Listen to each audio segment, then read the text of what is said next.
विद्यार्थी मित्रांनो, या व्हिडिओमध्ये आपण बघणार आहोत वर्ग 8वा भूगोल, स्थानिक वेळ व प्रमाण वेळ या प्रकरणाचा स्वाध्याय.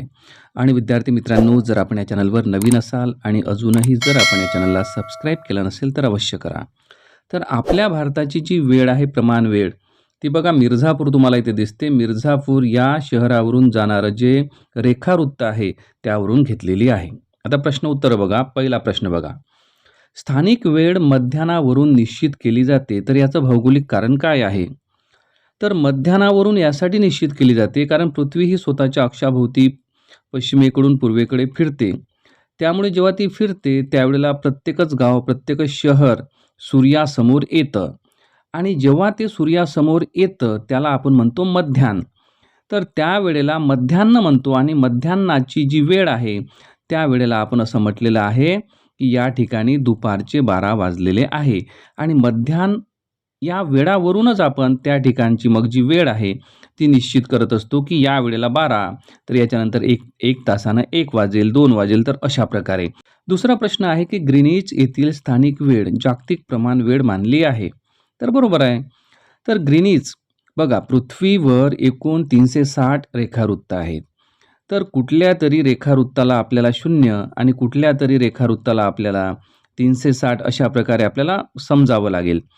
तर जगामध्ये ग्रीनिच याला यासाठी प्रमाण वेळ मानलेला आहे कारण ते जे ठिकाण आहे ते जगाच्या मध्यामध्ये येतं. म्हणजे एकदम मध्य जो आहे जगाचा मध्य त्या ठिकाणाहून जातो आणि ग्रीनिच ज्या ठिकाणी आहे त्याच्या विरुद्ध जो येईल म्हणजे 180 जे रेखावृत्त आहे ते सुद्धा जगाच्या मध्यामधूनच जाते, परंतु त्या ठिकाणी पूर्ण समुद्र आहे.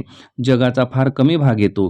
परंतु ग्रीनविचचं जे आहे ग्रीनिचचं, तर त्या ठिकाणी जगाचा म्हणजे अर्धा भाग इकडं आणि अर्धा भाग डावीकडे, अर्धा भाग उजवीकडे अशा प्रकारचं ते असल्यामुळं 1884 मध्ये इंटरनॅशनल मेरिडियन कॉन्फरन्स जी झाली, तर त्या ठिकाणी प्राईम मेरिडियन किंवा जी मुख्य रेखांश आहे, शून्य रेखांश ज्याला आपण म्हणतो, तर ते शून्य रेखांश ग्रीनिचला दिलेलं आहे. हे लंडनमध्ये आहे.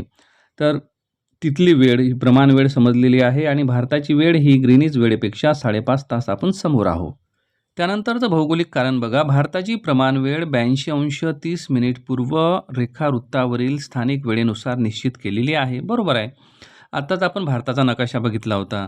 तर त्या भारताच्या नकाशामध्ये आपण बघितलं की भारताचा जो पूर्व पश्चिम विस्तार आहे तो फार मोठा आहे आणि पूर्व पश्चिम विस्तार फार मोठा असल्यामुळं कुठल्या तरी ठिकाणाला जो सेंटर आहे, भारताचं सेंटर ज्या ठिकाणी भारताच्या मध्यामधून जे रेखावृत्त जाईल त्या ठिकाणालाच आपण भारताची प्रमाण वेळ समजलेला आहे आणि ते आहे मिर्झापूर आणि ते रेखावृत्त आहे 82°30'.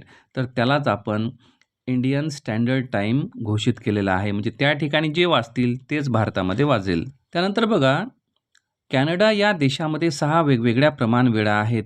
त्याला कारण असं आहे की कॅनडाचा जो पूर्व पश्चिम विस्तार आहे तो फार मोठा आहे.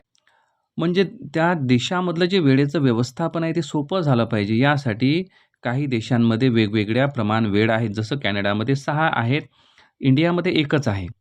भारताचं क्षेत्रफळसुद्धा मोठं आहे, भारताचा व्यापसुद्धा मोठा आहे, परंतु त्या ठिकाणी 1च प्रमाण वेळ आहे. आता उत्तरे बघा, थोडक्यात उत्तरे. पहिला प्रश्न, 60° पूर्व रेखावृत्तावर दुपारचे 12 वाजले असतील, तर 30° पश्चिम रेखावृत्तावर किती वाजले असतील हे स्पष्ट करा. आता बघा, 60° पूर्व रेखावृत्त आणि दुसरं आहे 30° पश्चिम. 30° पश्चिम या रेखावृत्तावर जाण्यासाठी आपल्याला पहिल्यांदा जे 60° पूर्व रेखावृत्त आहे तिथून आपल्याला 60 रेखावृत्त मागं जावे लागेल. 60 रेखावृत्त मागं गेल्यानंतर तिथं शून्य रेखावृत्त येईल आणि त्या शून्याच्या मागं परत 30 जावं लागेल. म्हणजे एकूण आपल्याला 90 रेखावृत्त मागे जावे लागतात.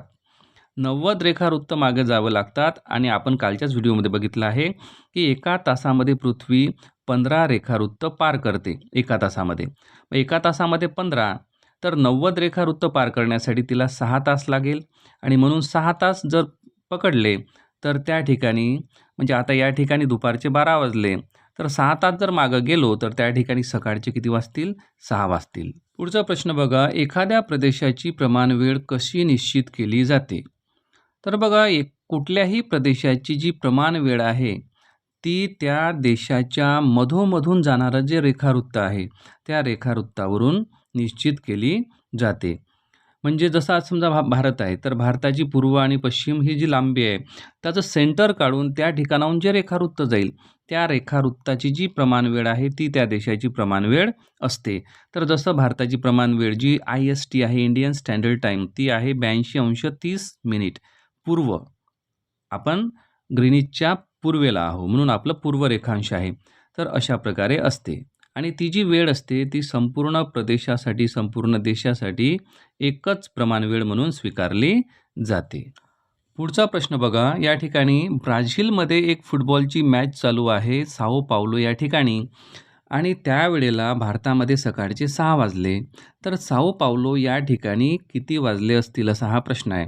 म्हणजे मॅच चालू आहे ब्राझीलमध्ये, आपण इंडियामध्ये पाहत आहोत. इंडियामध्ये सकाळी 6 वाजता मॅच सुरू झाली. परंतु ती मॅच ब्राझीलमध्ये ॲक्च्युअली किती वाजता सुरू झाली? तर आपल्याला आता हे लक्षात घ्यावं लागेल की ब्राझील ग्रीनिचच्या पूर्वेला आहे की पश्चिमेला? तर ब्राझील आहे ग्रीनिचच्या पश्चिमेला 3 तास, म्हणजे ग्रीनिचच्या मागं 3 तास आणि भारत आहे ग्रीनिचच्या पुढे 5.5 तास. म्हणजे एकंदर आपण ब्राझीलमधलं जे ठिकाण आहे साओ पावलो, त्यापासून 3 तास आणि हे 5.5 म्हणजे 8.5 तास आपण समोर आहोत. मग आता 8.5 तास आपण समोर आहोत आणि आपण मॅच बघत आहोत 6 वाजता. तर आता 6 वाजतापासून 8.5 घंटे जर आपण मागं गेलो, पहिल्यांदा तुम्ही 6 तास मागं जा, म्हणजे सकाळचे 6 वाजले मागं जर तुम्ही 6 तास गेले तर रात्रीचे 12 वाजतील आणि रात्रीच्या 12 पासून परत तुम्ही 2.5 तास मागं जा, म्हणजे रात्रीचे 9:30 वाजतील. तर 9:30 वाजता ती मॅच ब्राझीलमध्ये सुरू झाली.